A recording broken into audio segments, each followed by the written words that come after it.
Aswatuna Podcast. Our voices, our identities.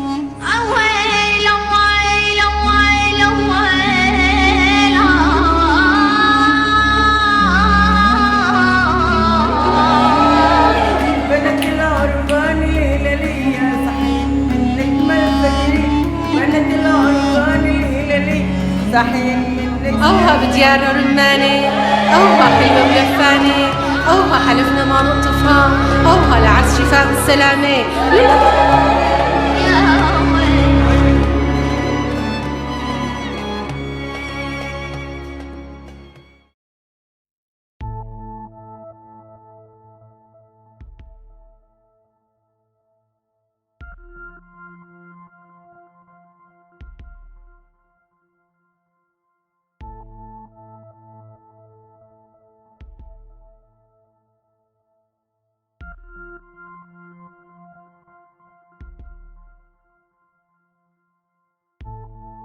Lina doesn't know what to do.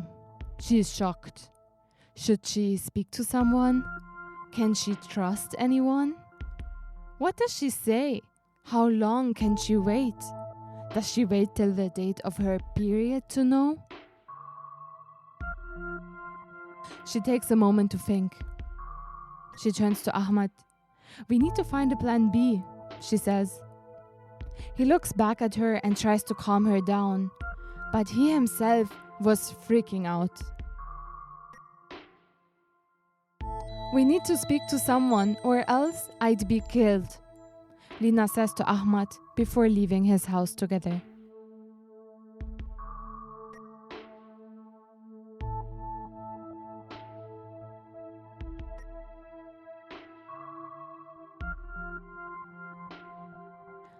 Welcome to this episode of Aswatuna Podcast. I'm Julia Neumann, a journalist from Germany living in Beirut, and I will be presenting the first part of this episode. In today's episode, we decided to focus on a very important topic in West Asia, one that many women faced or are facing frequently, and it might be a topic that occurs often, but honestly, it doesn't seem like there are open discussions about it, and that women are left with finding solutions to it on their very own. Many might have called friends or reached out to people they trust, and even visited gynecologists or pharmacies, aiming to find a solution. Some solve the problem, but many don't. Therefore, we thought that in this episode, we should tackle this issue and shed light on it. The emergency contraception pill. What is it, and is it hard to get in West Asia?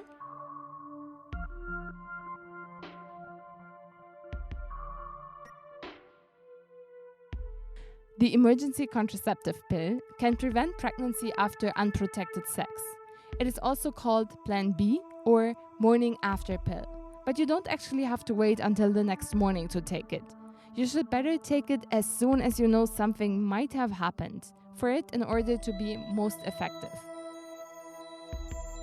In many countries, those pills are sold over the counter without any prescription. But in some countries in West Asia and North Africa, those pills are not allowed or unavailable.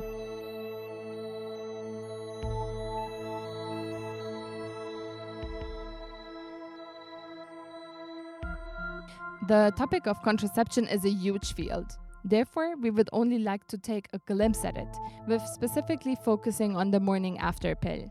We will hear stories of women from Lebanon and Jordan who went through the experience of trying to get this pill, and they were willing to share their stories with us. Hello as well from my side. I'm Carlotta, talking to you from Berlin. I used to live in Beirut as well, but now I'm working and podcasting in Germany. Today you listen to an episode narrated and told by us, Julia and Carlotta from Germany, prepared and researched as well from Sabreen from Palestine, living nowadays in Amman, Jordan. Since we are a transnational group with different levels of Arabic, we produced this episode in the first run in English. And it's not just about us, but as well the topic, as one of our interviews tells us why it supports sometimes to have conversations not in your mother tongue. I think language does play a big role in this because, maybe it being in English makes it a bit easier to talk about, in terms of like, okay, I'm talking to not somebody who understands the same language, so like I can hide better behind a different language, first of all. Another thing is like, really, we are not very much exposed to the terms of these, of like the lexicon of the whole thing, like the sexuality, even sexual organs, sexual acts, all this, like the technical terms in Arabic, they're not very commonly used.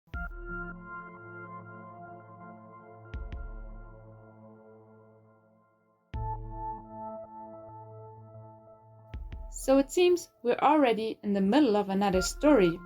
So first, let's go back to the beginning. We spoke to Lina. Lina, a woman from Amman, Jordan, is in a relationship with the love of her life, Ahmad.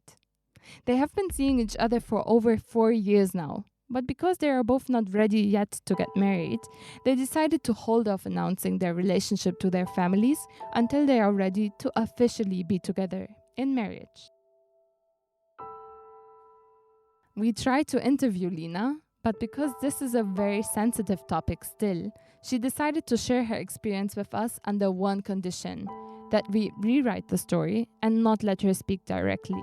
We also changed her name in order to keep her identity safe. Lina told us that she always was very careful while in the relationship, but she never knew that someday she will face such a situation.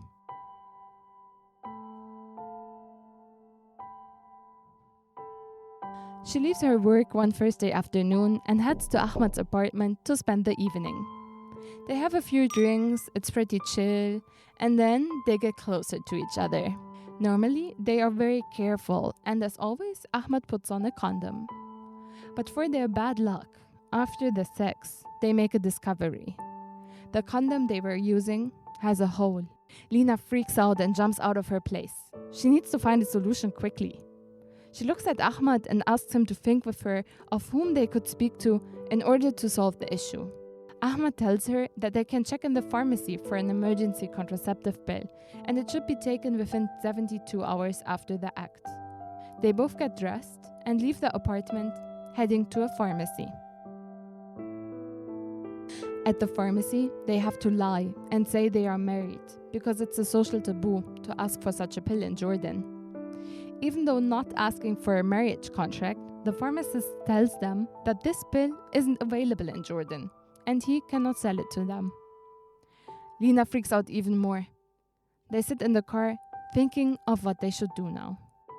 Lina decides to call a friend.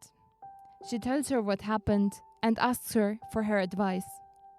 Her friend tells her that she will check with her friends and get back to her as soon as she can. Both go back home.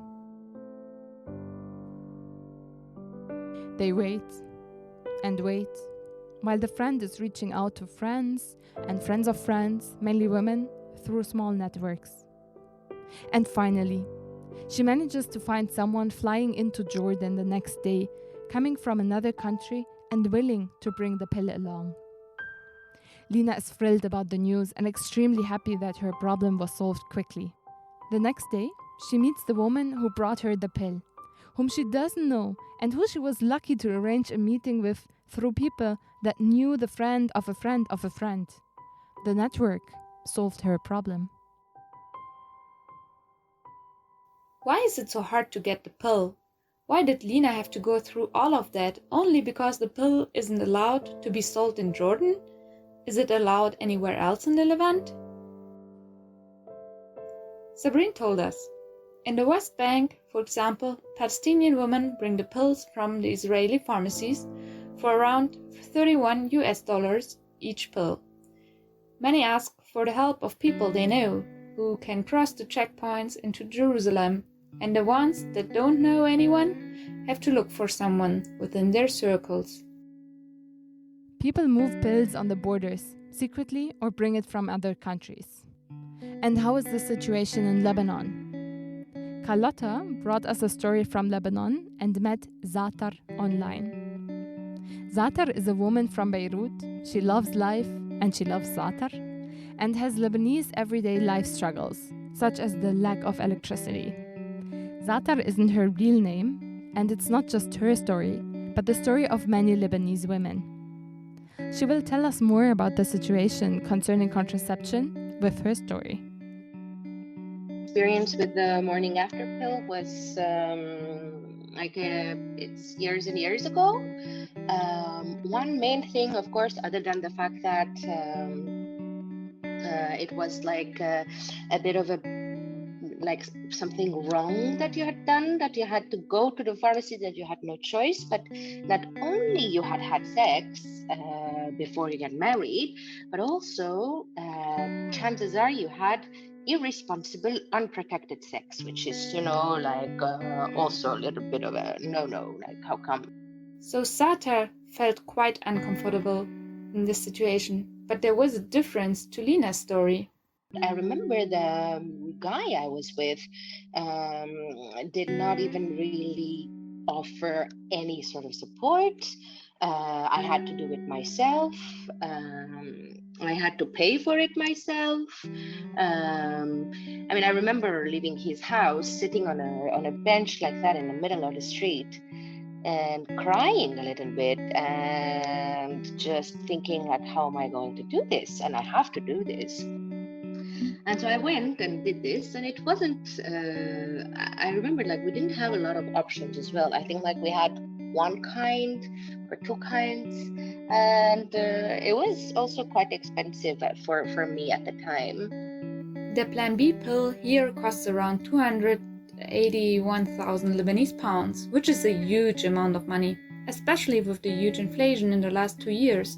The currency lost 90% of its value in Lebanon. So I don't really know with what you can compare this amount of money, since I'm currently living back in Berlin. But maybe Julia knows. I have been living in Lebanon for 3 years now and tried to summarize for you the current economic situation in order to understand better why it is so difficult to get contraceptives, even though technically they don't need a prescription. Lebanon is facing a severe financial and economic crisis due to decades of corruption and mismanagement. The local currency lost over 90% of its value, while thousands lost their jobs or get paid at the old fixed rate. Because Lebanon is a small country that does not produce much, fuel, food, and medicine have to be imported, and the global market asks for dollars. Therefore, much isn't imported anymore, and if it is at the black market rate. Despite the high price, the pill wasn't available. Contraceptives are rare on the shelves in the pharmacies because the importers don't have the dollars in order to get them. But it's not just the price, it's as well the physical side effects which can hit you. It didn't feel good. I was nauseated, I had a headache, I couldn't really tell anyone what was wrong with me, I couldn't really realize also what was wrong with me. I was also emotionally really not really, feeling so strong. Then with time it started getting better, of course. So here we're talking about Beirut, the capital. That's different as well from the rest of the country. I was able to actually get it, but it was either it was not available in the whole country, let's say, or it was rare to find it in the whole country, or it's just more really that shame, really.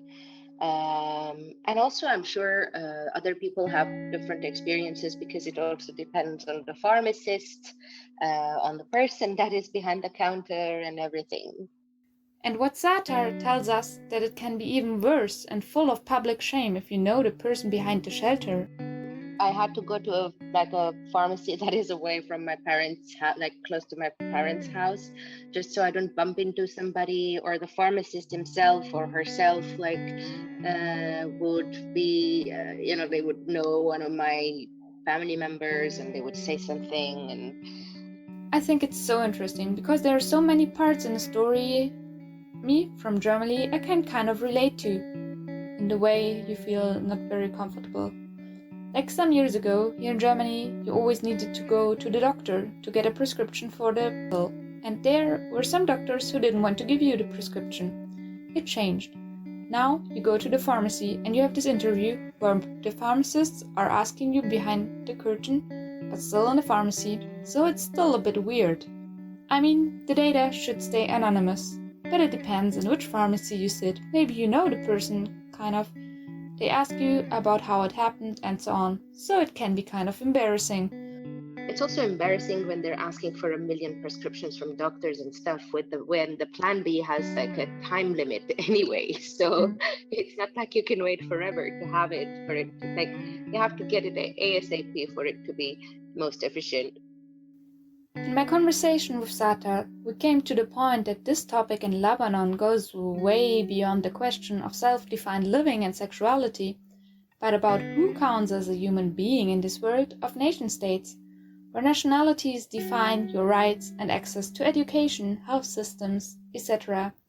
A right which is denied to a lot of people. In the case of Lebanon, Zaatar explained. But also there is another factor, I would say, as a woman who is not married and you want to keep your kid in Lebanon, as a Lebanese woman, it's a bit complicated as well, because your kid, you cannot, as a woman, you cannot give your nationality to your kid also. So basically your kid will be, like without papers, without nationality, without whatever, if they don't have a father on paper. So also it's other than the fact that, okay, maybe for all the paperwork of the kid, but then also society. What would society say? How come you had sex before you get married, first of all, and then who is the father, second of all, and then. There are about 80,000 stateless people in Lebanon. The reason is a nationality law that was adopted under the French Mandate in 1925. Until today, it prohibits Lebanese women from passing on their citizenship. Being stateless means to have limited or no access to public services, such as education and healthcare, inability to travel, own property, marry, inherit, or work legally. Stateless persons also do not enjoy basic political rights, such as voting or running for public office. Children born in Lebanon who have Lebanese mothers and Syrian, Palestinian, or Armenian fathers, as well as children of migrant workers who are not registered themselves due to racist laws, can end up being stateless. But at the same time, sure, you cannot even abort. It's illegal. It's like very, very much frowned upon. Everything. There is a saying in Lebanon, like they say, الولد بيجيب رزقته معه. It means when the child is born, they get all their blessings and fortune with them, you know? It's as if, like, even if you're so poor, but you have a kid, you will suddenly have the money to raise this kid. So it's a way of saying, like, yeah, don't abort, don't do anything. You will make it happen. How is always the big question, and women all around the world stand very often alone trying to answer that. Still looking for answer. So what to take from this episode? In my view, changes must come in the form of structural changes to the educational and the health system. In Lebanon, some NGOs and activists stepped into the gap and established sexuality hotlines, where people can ask questions around sex and sexuality anonymously. With social media being widely used, youth becomes more educated and information in Arabic is more accessible, with sexologists, for example, giving Instagram talks. Nevertheless, the access to gynecologist appointments and contraceptives are still a matter of financial assets and follow the classist laws in Lebanon. The more you pay, the better service you get. And just remember the story of Lina from Jordan as well. I remember that they had to import pills, so you really need the right connections to people moving back and forth and being able to bring the Plan B pill and know about the issue and care about it. And what could be the impact of our episode then? Zaatar tries to give an answer to that. I just think like it's important that we just talk about everything, however we think, and yeah, even we relate or not, somebody will relate. So something to take as a wish. Even we know that it's not possible for everybody. And we as well, here as narrators, are very privileged since there are many women in this world who could be in danger for just speaking about these kind of topics. But we're still hoping and thanking our dear listeners and the supportive podcast community with these last words of Zaatar. I think it's important to just have to surround ourselves as well with people who can be supportive and people who can, empower us and whom we can empower. I think it's important to just keep doing that at least, yeah, because yeah, for sure, creating social change and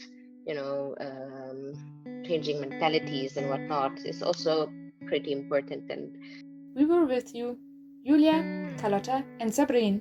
And a big thanks to Zaatar and all the fighting women out there. Thanks for listening to this episode of Aswatuna, and hope to speak to you again in the coming episodes. This episode is translated to both Arabic and German, so please check them out as well. Languages matter, as you know. Take care. Thank you, shukran, and yalla bye.